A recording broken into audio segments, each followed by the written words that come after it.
What's going on, guys? My name is Wade with TechDaily, and in this video, we are checking out the brand new Samsung Galaxy A27 5G. So this officially rounds out Samsung's A-series lineup for 2026, and they've saved their middest phone for last. This new A27 is flanked by the uber-budget A07 and fan-favorite A17 on the lower end, and the upper tier A37 and A57 on the top end, which were released simultaneously not too long ago, actually. And I honestly can't tell if this phone is for folks who have immense decision-making problems or want the Goldilocks option of something that's just right. This new A27 isn't a cheap phone. Like everything nowadays, it's in fact more expensive than its predecessor, but still a fraction of what you'd pay for a flagship. It's not a completely underpowered phone and actually gets a Snapdragon chip inside. I can already hear a combination of cheers and relief sighs from the peanut gallery, but it's also not that spec focused, and some things actually got downgraded, which is wild. Fortunately, it's stuff that's not that important, but still, this new A27 feels like the epitome of tech and frankly everything else in 2026, pricier and offering less value. It's not all bad news though, but before we get into everything here, let me just quickly unbox it. I'll show you what comes included, talk about a couple quirky things with the setup, and then I'll fill you in on everything you need to know about this all-new A27 5G. So before we dive right in, two quick notes right off the bat. Even though the full name of this phone is the A27 5G, there's no 4G LTE model like the A07, for example, or previous versions of this phone, so I'm just going to call it the A27. Also, on the box is a list of features and specs that Samsung cared to highlight, which includes the phone's slim design, glass, 7.8 millimeters, powerful performance, okay, intelligent features and separately object eraser, and then 6 OS and security software updates. And as I've done with other phones, I'll be addressing this list throughout the video. Slicing into the box here and sliding off the lid, you first get the phone itself all wrapped up nicely here. We'll get back to it in just a moment. At the bottom of the box is your packet of extras, which still just has a SIM ejector tool fashioned to the outside, and then just 2 pamphlets of instructions along with the familiar USB-C to USB-C charging cable. It's the same unboxing experience we've all been subjected to for a number of years now. Getting the A27 powered on for the first time, 2 setup screens stood out to me. You'll eventually be led to this list of recommended app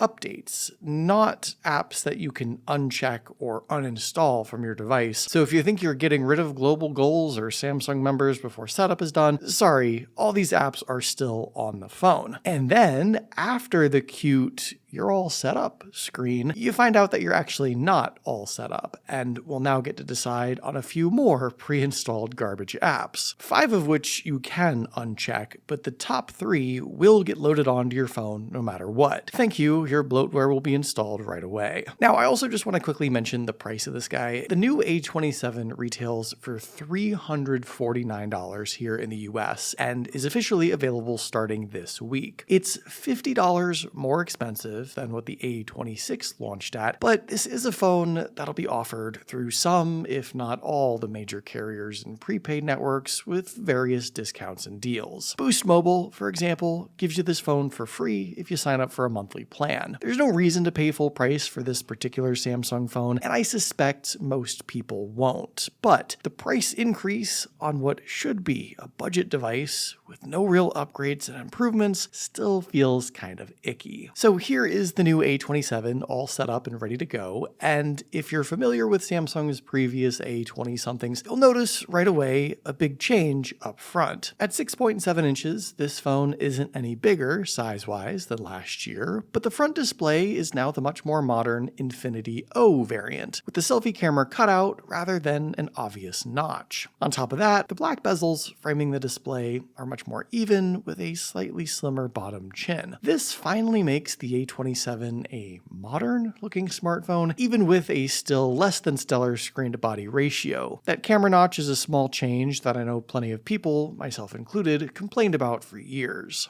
Around back, the rear cover of this A27 is Gorilla Glass Victus Plus, the same caliber glass as what's on the front, but it's still paired with a plastic frame. It's a flat glass sandwich with no curves, no tapered edges, and remember what was on the box? Is this phone slim? Well, no. Actually, it's 1/10 of a millimeter thicker than last year, so that's a lie. But altogether, this phone looks and feels nice. A lot less cheap, noticeably nicer than, say, the A17, for example, and a lot closer to the upper tier A37, A57, and S series flagships. But what's weird is that this phone has a lower IP certification, IP64, which means it's less water resistant and just sort of splash resistant, while last year's A26 had a full-on IP67 rating. I don't fully understand what changed with the build to cause that downgrade, but it's the first of a few on this phone. I will say that this blue is very nice, much more vibrant than most of the phone colors Samsung offers nowadays, and you could also get it in black, light green, and light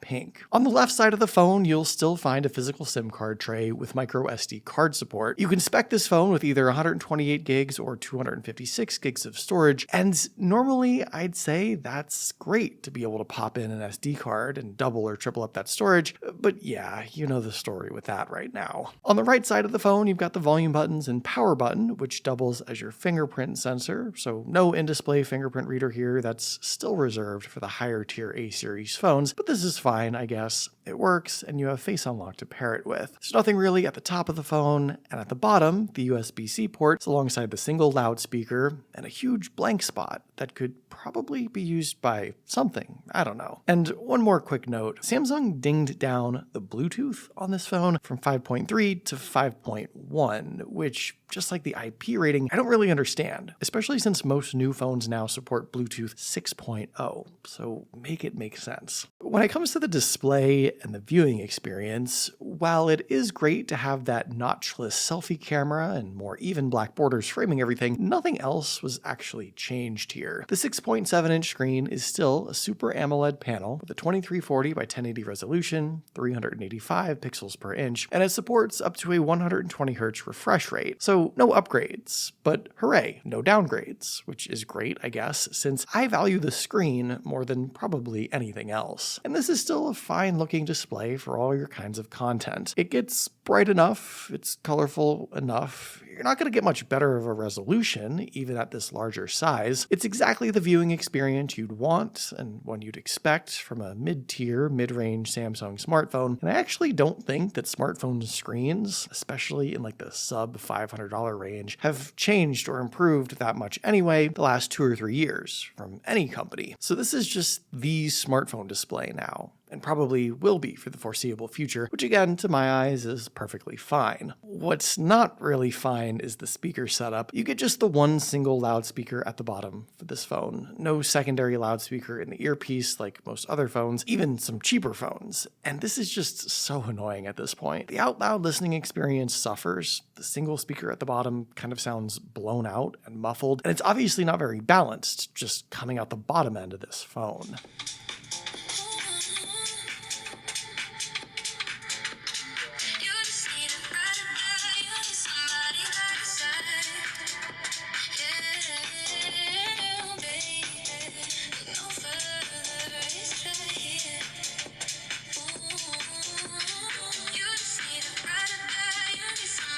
Inside, one of the biggest changes with the A27 is Samsung's choice of chip. Rather than one of their own Exynos options like they've used for a number of years in a row, they decided to opt for the Snapdragon 6 Gen 3. It is slightly better than the Exynos 1380 that last year's A26 was powered by, but we're talking a small percentage increase in power. I think this change is more of a placebo effect in having a different name than anything else, and I suppose this processor being found found in higher tier phones like last year's A36, some Redmi models, and even the Moto G stylus kind of make it feel like you have something higher up the ladder. Here are the current Geekbench scores for this processor on this phone. You can see I also have 6 gigabytes of RAM, which makes this the base model. You can get 8 gigs of RAM and a 128 gigabyte storage configuration, which I would highly recommend you do. I actually feel like 6 gigs of RAM sort of holds this phone back a bit. You'll see in a second, but it's not exactly the smoothest phone, especially as more and more apps get loaded up, and I'm already wishing I either had more RAM, maybe just less stuff going on with the OS. This A27 ships with Android 16 and Samsung's One UI 8.5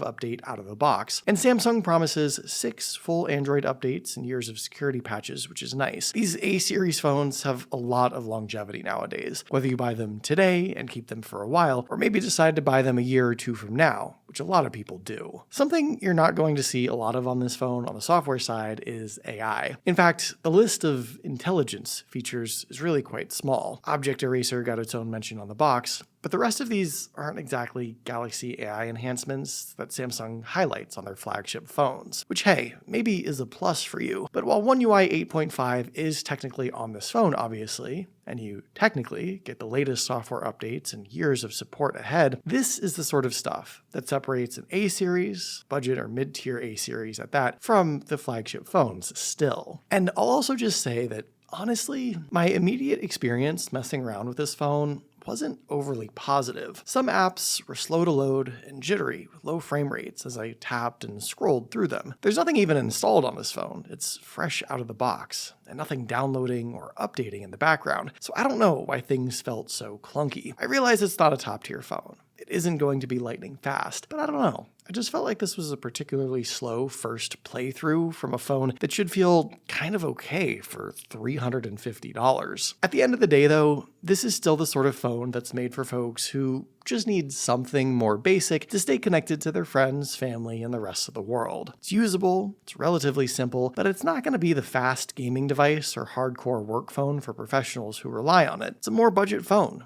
even in the middle of this lineup, so your expectations should be realistic. Lower, for sure, even nowadays where most tech is pretty good. Also powering this phone is a 5000 mAh battery, which is the exact same 5000 mAh battery that has been and is currently being used in like every Samsung phone on Earth at this point. It's not new or different or special or upgraded and still charges at 25 watt wired, provided you have the right cable and power brick to get those speeds. There's no wireless charging on this phone, that's still reserved for the higher end devices, and you'll likely get the same longevity and battery life out of this one as you did last year, and probably the year before, even with some supposed optimization improvements via One UI and a slightly better processor. Finally, when it comes to the cameras, I guess I should start out by saying that the important stuff remained unchanged, but there was yet another downgrade here that just doesn't make much sense to me. The main lens around back is a 50 megapixel shooter, which I think, much like the battery, has been used and reused on a trillion Samsung smartphones at this point. The secondary lens, however, has gone from an 8 megapixel ultrawide on last year's phone to now a 5 megapixel ultrawide on this year's phone. Did they run out of the 8 megapixel lens and the giant bin of parts they've been pulling from for the last 5 years? I mean, why even make this a talking point? And not to be outdone, the selfie camera also seems like it got dinged down from a 13 megapixel lens last year to a 12 megapixel lens this year. And I guess going back to a positive, the third lens, the 2 megapixel macro, remained unchanged. It wasn't downgraded, but that part could probably start collecting a social security check at this point. It's been on every Samsung phone for as long as I can remember, and continues to be pretty much useless in day-to-day shooting. I know rambling off the specs from the back of the box isn't always helpful, and doesn't tell the full story. Unfortunately, there's still all the same shooting modes and camera features here that you can utilize, and the phone takes some good pictures too, like surprisingly good. Really well balanced, with a ton of detail, whether it's the rear lens or the selfie camera. These almost make me look good. But it's just so bizarre to me that Samsung and plenty of other companies flip-flop back and forth, upgrading and downgrading random things on these phones that really shouldn't matter, but that do ultimately become negative talking points for people like me who make a living yapping about it. And to the loyal, most dedicated, tech-focused, and super informed customers who this stuff matters to the most. On the one hand, this new A27 is a slightly better phone than last year. And I think as long as you don't pay full price for it, it's not the worst thing in the world to get if you want a simple and familiar Samsung device that's at least 2 steps above the other options. However, on the other hand, Samsung increased the price on a device that utilizes the same parts and pieces they've been pulling from for half a decade, and even went so far as to pull from an older parts bin, not even the same parts bin as last year, to cut costs or something for them, maybe? Certainly not for the consumer. I mean, a phone like this, to put it bluntly, should cost Samsung 2 nickels to make nowadays, and be literally free for the customer. There shouldn't even be any smartphone worse than this in the year 2026, but alas, there certainly are. What do you guys think? Is this new A27 going to be your next phone? Did I miss anything important? Let me know in the comments down below. I'd love to hear your thoughts, of course. Hopefully you guys did enjoy this video. Be sure to follow TechDaily on Twitter and subscribe to the TechDaily YouTube channel if you haven't already, and I'll see you guys later.